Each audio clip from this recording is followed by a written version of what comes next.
श्री सीतानाथ समारंभम रामानंदार्य मध्यमाम अस्मदाचार्य पर्यंतम वंदे गुरु परंपराम पवनतनय संकट हरण मंगल मूर्तिरूप राम लखन सीता सहित हृदय बसहु सुरभूप सियावर रामचंद्र की जय।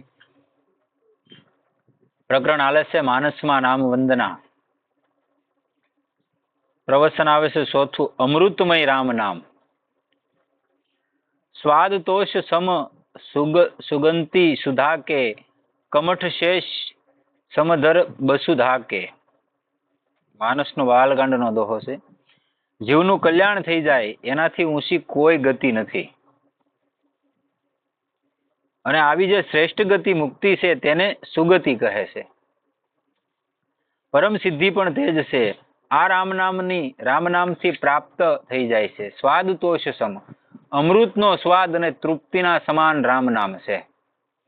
જેમ ભોજન કરવામાં આવે છે તો તેમાં ઉત્તમ રસ આવે છે। ભોજન કર્યા વિના પછી તૃપ્તિ અને સંતોષ થાય છે, એમ જ આ રામ નામ સુગતિ અને સુધાના સ્વાદ અને તોષ તૃપ્તિના સમાન છે। જાણે કે ર મધુરીમાં અને મ સંતોષ છે। રા કહેતા જ મોં ખુલે છે અને મ કહેતા જ બંધ થઈ જાય છે।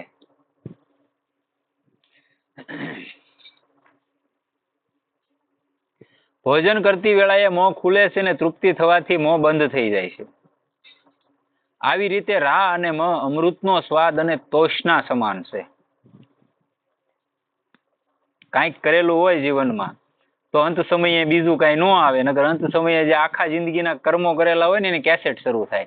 પછી આપણે એમ કહીએ, દાદા હોય કે માડી હોય કે કોઈ પણ હોય, આપણે એમ નથી કહેતા દાદા કે 15 દિવસ કોમોમાં આવી ગયા। હકીકત કોમોમાં નથી ગયા, નક્કી કરે મારે જાવું હેમાં એમ। તમારી સામે આખી જિંદગીની પ્રિન્ટ શરૂ થાય, પછી તમારે નક્કી તો કરવું પડે ને ફાઇનલ, કે તમે કયા કર્મોને આધીન આખી જિંદગી જીવ્યા છો, તો તમારે હેમાં જવું એ નક્કી કરવું પડે। તમારું અહીંયા ફાઇનલ નક્કી થઈ ગયું એટલે તમે અહીંથી છૂટી ગયા। અને કાંઈ જીવનમાં કરેલું હોય, ભજન સાધન થોડું ઘણું કરેલું હોય, કાંઈક ભગવાનનું નામ લીધેલું હોય, તો ઘણા ન કહેતા હોય કે હાલતા ચાલતા વયો ગયો, આગળ અમારે હારે બેઠા હતા ને આગળ ઘરે જઈને લાંબા છાતી કે છૂટી ગયા, તો એને આમ થાય। બાકી 15-15, 20-20 દી, મહિનો, 2 મહિના, 100 મહિના ખાટલા ખૂંદવા પડે તો એ મેળ આવે। હા એમ ભોજનની પરીક્ષાને માટે જીભ પર રસ લઈને ટાળવા સાથે લગાડવાથી ખબર પડે છે કે તેમાં રસ કેવો છે। જ્યાંથી રસ લેવામાં આવે છે ત્યાંથી જ રનું ઉચ્ચારણ થાય છે અને ર કહેવામાં અમૃતનો સ્વાદ આવે છે અને મ કહેવામાં તોષ થઈ જાય છે। રામ રામ રામ રામ આમ કહેતા એક ઘણો વિલક્ષણ રસ આવે છે। હમણાં તમે વાત કરી એમ કે ભાઈ દી વયો જાય તો રાત ન જાતી, ને રાત વયો જાય તો દી ન જાતો। એ ક્યારે થાય? કે કાંઈ નથી કર્યું ત્યારે થાય। બાકી રાત ને દી ટૂંકા પડે ભલા માણા, તમને નીંદર નથી આવતી, તમે બીમાર છો, ભગવાનના નામનો સહારો લઈ લ્યો, ન આવે ત્યાં સુધી ભગવાનનું નામ લે એમ નક્કી રાખો। દુનિયામાં બીજી બધી દવા કદાચ કામ કરે ન કરે, પણ આ દવા એવી કામ કરે કે તમને પરાણે નિંદ્રા લાવી જાય, તમને તરત થાકનો અનુભવ કરાવી જાય। તમે ભલે હાવ ખાટલે જ બેહતા હોય આખો દી, પણ છતાંય તમને થાકનો અનુભવ થઈ જાય અને તરત નીંદર આવી જાય, ખબર ન પડે। એને ટીકડી ન લેવી પડે, ભગવાનનો નામનો આશરો લઈ લે ને નહીતર આગળ તમે કીધા એમ થાય કે ભાઈ વગા વગા આખો દી જાય ને દી જાય તો રાત ન જતી। એને કોકને હાથ કરવો પડે, ઘડીક મારે બે ત્યારે દિવસ જતા હોય છે। પણ જો એને કોઈ એવો કોઈ સહારો હોય ભગવાનના નામનો તો એ પ્રશ્ન ન થાય। આમ કહેતા રામ રામ રામ રામ આમ કહેતા જ એક ઘણો વિલક્ષણ રસ આવે છે, તેનાથી સદાને માટે તૃપ્તિ થઈ જાય છે। અને રામ નામથી તમે કાંઈ વ્યસન ન હોય તમારે, અને તમે રામ રામ રામ રામ રામ રામ એમ બોલો ને તો તમારા મોઢામાં અમી આવવા મળે, એક ધારું પાણી આવવા મળે। નામમાં રસ આવવાથી પછી બીજા રસોની જરૂરત રહેતી નથી। જેમને ભગવાન નામમાં રસ આવી જાય છે તેમની સંસારના વિષયોની રુચિ હટી જાય છે। જ્યાં સુધી સંસારના વિષયોની રુચિ રહે છે ત્યાં સુધી ભગવાન નામમાં રસ નથી આવતો।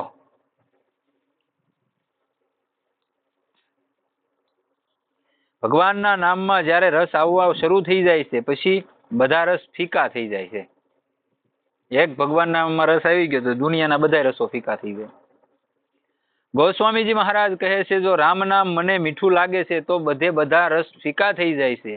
ભોજનના સરસ અને કાવ્યના નવરસ હોય છે એ બધા ફીકા થઈ જાય છે, કારણ કે એ બધા બહારના છે, ઉત્પન્ન થવા વાળા છે અને નષ્ટ થવા વાળા પદાર્થો દ્વારા મળવા વાળા રસ નિરસતામાં ફેરવાઈ જાય છે.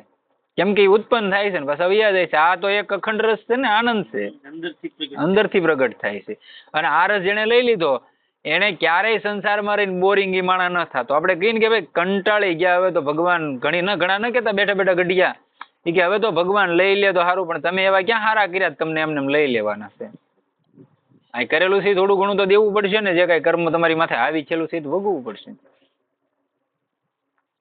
સંસારમાં જેટલા રસ છે તે વિષય અને ઇન્દ્રિયોના સંબંધથી થવા વાળા છે. તે શરૂઆતમાં અમૃતના જેવા લાગે છે, પરંતુ પરિણામે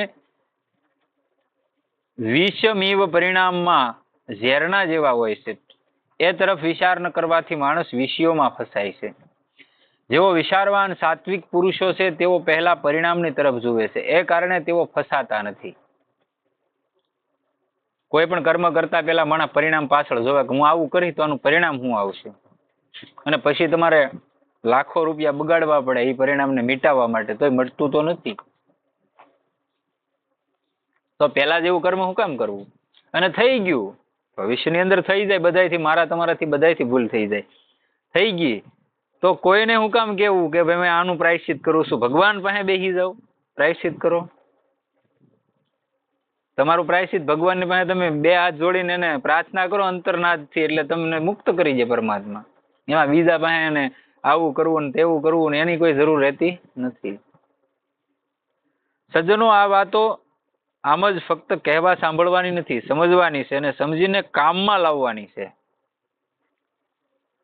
માણસે સમજી વિચારીને કામ કરવું જોઈએ. વિચારપૂર્વક કામ કરનારને પરિણામમાં કષ્ટ નથી ઉઠાવવું પડતું. જીવનમાં કોઈ પણ કષ્ટ આવ્યું હોય તો કોઈ પણ મારા કર્મનું ફળ જ આવેલું છે.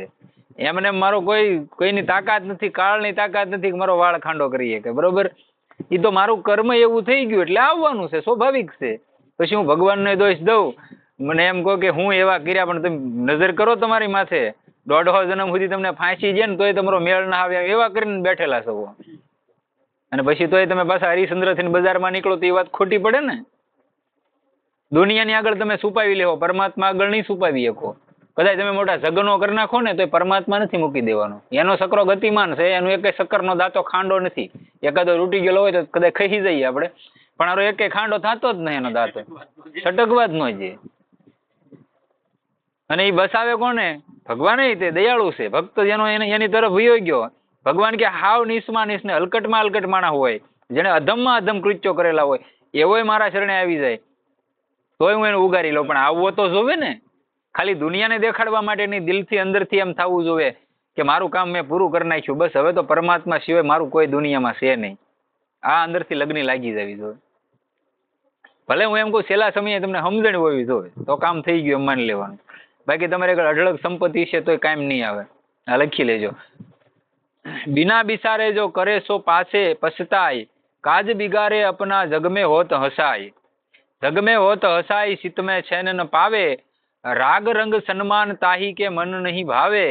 कह गिरिधर कविराय करम गति, टरे न टारे खटकत है ही माही, करे जो बिना विचारे. હું કીધું? बिना વિચારે જો કામ કરી પાછળથી પછતાય.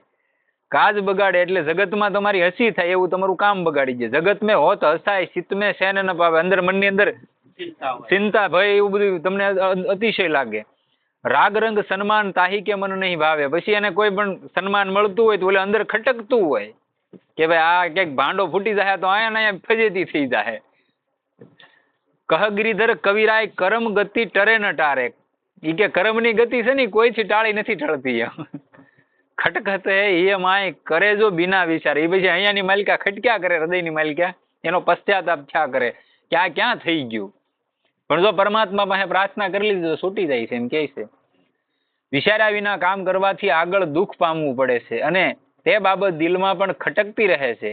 માણસ પોતાના સ્વાર્થ અને અભિમાનનો ત્યાગ કરી દે અને બીજાઓના હિતને માટે કામ કરે તો તેનું જીવન સફળ બની જાય. સાત્વિક વૃત્તિઓની મુખ્યતા રાખીને અર્થાત વિચારપૂર્વક દરેક કાર્ય કરવું જોઈએ. લોકો ભોજન કરે છે તો દુઃખ, શોક અને રોગ આપવા વાળા રાજસી ભોજનમાં પ્રવૃત્ત થાય છે. જાણી બુજીને કુપચ્છ કરી લે છે. નાનકડા જીભના ટુકડાને તાબે થઈને 3.5 હાથના શરીરનું નુકસાન કરી લે છે. સમજણ નથી જ્યાં સુધી તમે કરી લીધું, પણ સમજણ આવી પછી શું કામ કરો? કહેવાનો મતલબ નહોતી સમજણ. તમે જ્યાં સુધી નાસ્તિકતામાં જીવતા હતા, તમે એમ જ હતા કે હું જ છું રાજા દુનિયાનો, ત્યાં સુધી તમે કર્યું એ કર્યું, પણ જ્યાંથી સમજ્યા ત્યાંથી તો પાછા વળી જાઓ. જો વિવેક હોત તો વિચાર તો શરીરનો નાશ કેમ કરી લેત? આટલું જ નહીં, અભક્ષ્ય ભક્ષણ કરીને નરકોની તૈયારી કરી લેશે. ન ખાવાનું ખાઈ નરકની તૈયારી કરી લેશે. અને એને તમે સમજણ આપો તો એમ કે ભાઈ અમે ભાયડા, તમે ભગત થઈ ગયા, ત્યાંથી તમને માંડે એટલે સમજણે ન અપાય. પણ જયારે એનો કર્મની સકરો ગતિમાન થઈ જાય ને ત્યારે એને ખબર પડે. સાધુ દાદા ગઢડાવાળા હતા ને, ખોટું ન કહેતા, બહુ હાસું કહેતા. એનો દેશી સત્સંગ હતો. એ કે બરોબર બાટલો માથે ટીંગાડ્યો હોય અને ટપ ટપ ટીપું પડતું હોય ને તો એ કે રામ રામ. એ કે હવે થોડો એ સામું જોવે, દાવાની તૈયારી છેલ્લી હોય. રામ નામનો મહિમા કહેતા રહીને ગોસ્વામીજી મહારાજ કહે છે, સુગતિ રૂપી જે સુધા છે એ સદાને માટે તૃપ્ત કરનારી છે. સદાને માટે લાભ થઈ જાય છે. લાભના પછી કોઈ લાભ બાકી નથી રહેતો. જ્યાં કોઈ દુઃખ નથી પહોંચી શકતું એવા મહાન આનંદને પમાડનારી જે શ્રેષ્ઠ ગતિ છે તેનો રસ રામ નામનો જપ કરવાથી આવે છે. બ્રહ્માંડની કોઈ એવી શક્તિ નહીં હોય. અને આવી તમને હું ચેલેન્જ મારીને કહી દઉં કે જેમ સેમ અમુક વસ્તુ ક્યારેય કોઈ સંતો પાસે જાઓ ને તો ખુલ્લી વાત નથી કરતા. બ્રહ્માંડમાં કોઈ એવી શક્તિ ન હોય કે કોઈ એક નામની અંદર નથી. એમ ખાલી જાગૃત કરવું પડે. પછી તમે જે બોલો નહીં થાય ભાઈ. તમારી વાણી છે ને, વાણી એમાં વસન સિદ્ધિ આવી જાય. બજરંગદાસ બાપા હતા આપણે અહીંયા, એના વાણીમાં વસન સિદ્ધિ હતી. કહેતા થઈ જતું. ક્યાં મુંબઈ ને ક્યાં બગડાણા, ઓલા બેનનો પગ પાક્યો હતો અને ઓલો બાળક પડી ગયો હતો. અત્યારે જે યોગેશભાઈ છે ઈ જ છે. એને ઝીલી લીધો. ક્યાં બગડાણા ને ક્યાં મુંબઈ, પણ એનું વસન સિદ્ધિ હોય માણસ. એટલે કોઈ અઘરું કોઈ વસ્તુ છે જ નહીં. તમે એક ફરી લાગી ગયા, એ નામને સિદ્ધ કરી લીધું એટલે કામ થઈ ગયું. તમને પરમાત્મા મળી ગયા, મુક્તિ મળી ગઈ, અને તમે જીવો ક્યાં સુધી દુનિયામાં તમે જેમ સેમ નામ કમાઈને તમારી ફોરમ છોડતા જાઓ. એને જ અમર થઈ ગયા એમ કહેવાય. બસ બગડાણા વાળા બાપા હતા એ આપણે કોઈને આગા નહોતા થતા. થતા છતાંય આપણે યાદ કરવા પડે. હા, ગામે ગામ મટ્યું છે. આખા ગુજરાતમાં ક્યાંય ખૂણો નહીં બાકી હોય. સત્સંગ થાય, બધું થાય, બધું દુનિયા. આપણા ગુજરાતમાં મોટામાં મોટું કોઈ નામ હોય એના ઉપર છે. આપડા તો કોઈ સ્નેહી નહોતા, પણ છતાંય આપણે યાદ કરવા પડે. રોડે નીકળે ને કોઈ બાપા સીતારામ, આપણા પ્રાંતમાં નીકળ્યા હોય તો એમ કે ભાઈ બાપા સીતારામ તો યાદ કરવા પડે. તમે દુનિયાના ખૂણે જાવ એમ કે ક્યાંથી બગડાણા તક બાપા સીતારામ નું એમ કહેવાય. આપણી ત્રીજી પેઢીએ કોઈને કોઈ નહીં ઓળખતું હોય. તું સો તાર દાદા છે ને એના દાદાને કોઈ નહીં ઓળખતું હોય. એનું નામ નહીં એ હોય તો હું ભાઈ આપડા કઈ કરમ જ નહોતા એવું સાબિત છું ને. આપણે કઈ કર્યું જ નથી. એટલે કે ભાઈ ભગવાનનું નામ તમને આમ અમરતા આપી છે. જેઓ રામ નામથી તૃપ્ત થઈ જાય છે તેઓ પછી સાંસારિક ભોગોમાં ફસાશે નહીં. તેમને કહેવું નહીં પડશે કે પાપ અન્યાય ન કરો. તેઓની પાપ અન્યાયમાં ઋષિ રહેશે જ નહીં.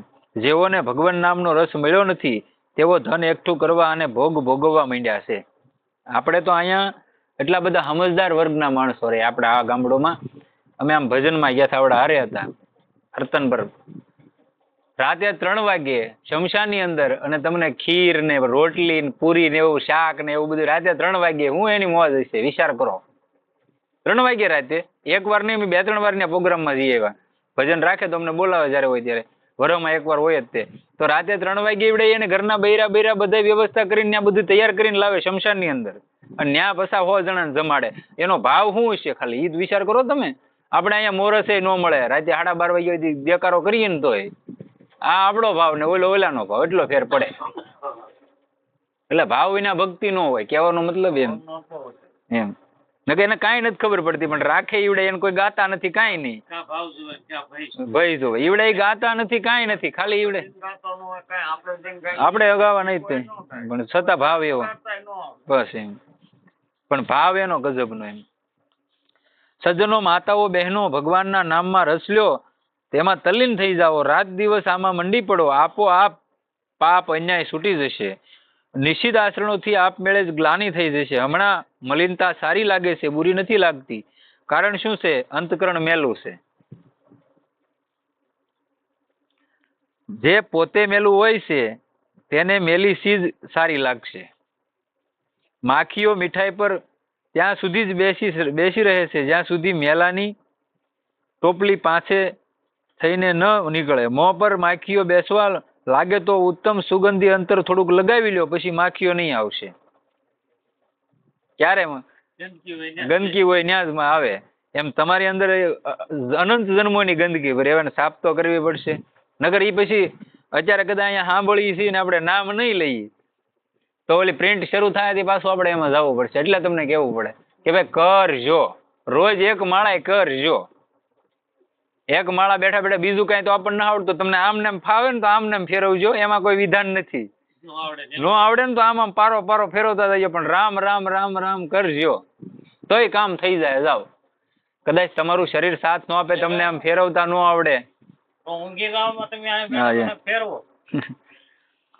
અંતર નગર ઈ છે ને જે અંતકરણ મેલું છે એ ક્યારેય જાહે નહીં, અને પછી પસ્તાવાનો વારો આવશે છેલ્લે.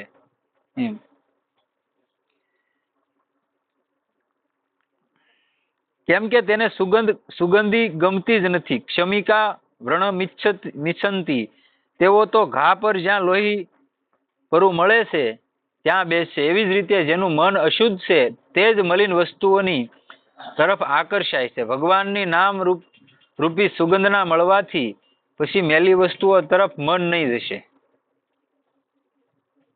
આપણે કોઈ યાત્રાએ ગયા હોય, કેમ ગયા હોય ને તો આપણી અંદર શું ભાવ હોય ખબર? હાલો કે ત્યાં દર્શન કરી આવી ને વહી આવી. પણ ક્યારેક કોઈ યાત્રાએ તમે જાઓ ને ત્યાં જઈને તમારું હૃદય આમ ગદગદ થઈ જાય કે ઓહો, હું ક્યાં મારો પ્રાંત ને અહીંયા આવ્યો, અને આના માણસોને જોવો ને ભગવાનમાં મંદિરમાં ભગવાનને દર્શન કરો, તમને થાય કલાક બેહવું. આ મારો પ્રત્યક્ષનો અનુભવ. વૃંદાવન હું ગયો હતો ને, ઓહો, રાધા વલ્લભ મંદિરમાં ટ્રાફિક કે મારું કામ. અમે 2 જણા હતા, એક ભાઈને તો ભીહ આવી ને એટલે નીકળી ગયા. હું કહું ભલે ભીહ આવતી, કેટલી ઘણી આવડા ભીહ મારશે, એટલે આમ ને આમ હલેસા માર્યા ને શાંત થઈ ગયું ઘડીકમાં. પછી એ ભાઈ તો બહાર ઉભા રહે કે ભાઈ મારથી સહન નહીં થાય. તમે ઉભા રહો બહાર, હું તો અંદર દર્શન કરું. લગભગ 20 મિનિટ ઉભા રહે, આપણને અંદરથી એમ રોવાય જાય, એમ થાય કે નહીં સારું ઠેકાણે આપણે પહોંચી ગયા. ખાલી આમ કરીને આમ હાલી જ નહીં વયું આવો ને એમ નહીં, નિરાતે દર્શન કરો. ગમે ને કઈ કાઢી ન મૂકે કોઈ. એવા મંદિરો છે ને આપણે ટ્રાફિક હોય, પણ અમુક એવા મંદિરો છે કે ત્યાં તમે નિરાતે દર્શન કરી શકો. સજ્જનો, આ ઘણો સહેલો ઉપાય છે. ભગવાનના નામનો જપ કરો અને પ્રભુના શરણોનો સહારો રાખો. જેમ સામાન્ય માણસ પૈસા કમાવામાં અને ભોગવવામાં રસ લે છે, એમ જ પ્રભુ પ્રેમી પ્રભુ નામ, સત્સંગ અને સત શાસ્ત્રોના અધ્યયનમાં રસ લેવો જોઈએ. આ રસને માટે જ માનવ જીવન મળ્યું છે. જેને રામ નામ લેવામાં રસ આવવા લાગશે તે રાત દિવસ નામ જપમાં લાગી જશે. પછી તે સંસારના વિષયોમાં ફસાય જ કેવી રીતે? કઈ ફસાય જ નહીં સંસારના વિષયોમાં.